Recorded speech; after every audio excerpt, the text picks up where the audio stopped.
The history of the IPCC and UNEP, in fact, even predates the 25th anniversary, because the United Nations Environment Programme was one of the key fora that governments used, but that also scientists utilized in trying to, first of all, bring to the attention of the international community the emerging signs of the phenomenon of global warming and climate change. Then the discussions and the negotiations around how governments could establish a scientific body to assess the climate science that was becoming available to the world. And together with our sister agency, the World Meteorological Organization, we became de facto midwives, if you want, for the establishment of the IPCC. For 25 years now, together with WMO, UNEP has hosted the Secretariat of the IPCC. Together with WMO, we provide the senior management positions for the IPCC. We have contributed to the work of the IPCC, both in terms of review work, contributing scientific research studies, but also providing an important element of the outreach and communications platform. Communicating climate science, communicating the complexity and substantiveness of the IPCC's work involves more than simply reproducing the findings. It is trying to create a bridge between the complexity of cutting-edge scientific research, the intergovernmental process that the IPCC embodies, and the person in the street who needs to understand what is the meaning of all this work, what are the opportunities, what are the challenges that we face in addressing climate change. Over the years, clearly, UNEP has drawn also very much on the work of the IPCC. As the United Nations Environment Programme, we are one of the key entities in the multilateral system, and certainly in the United Nations family, on being an environmental authority, as member states have called the mandate and the mission of UNEP.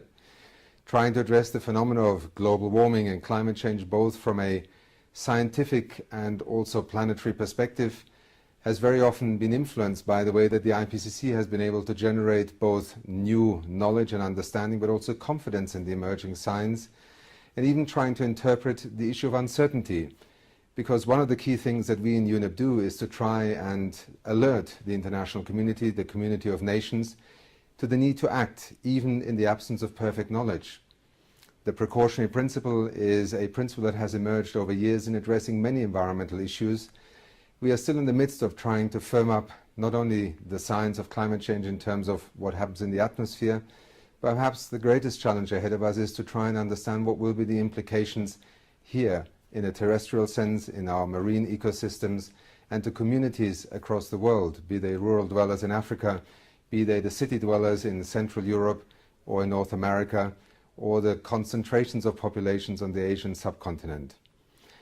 Our work over the years has also tried to bring additional elements to the attention of the international community that the IPCC may not yet be in a position to address, or where new areas of inquiry may in due course influence also the agenda that member states will set for the IPCC. Our work on short-lived climate pollutants in recent years and the atmospheric brown cloud is one example of how UNEP has been able to be a companion to the global body of emerging science around climate change, and also to encourage, for instance, a group of nations to act on certain findings, at least in an exploratory sense, until perhaps through the negotiations of the UNFCCC, member states and parties agree to make it part of the international climate negotiations. Our task 25 years after the establishment of the IPCC remains in one sense the same. WMO and UNEP host the Secretariat of the IPCC. We are in many respects also part of the UN family, beginning with the Secretary General of the United Nations, to bring to the attention of the international community the work, the findings and the implications of the IPCC's work. But our role, hopefully, in the coming years will continue to evolve alongside that of the IPCC. As the science becomes ever more clear, the challenge will be on what are the options for addressing it.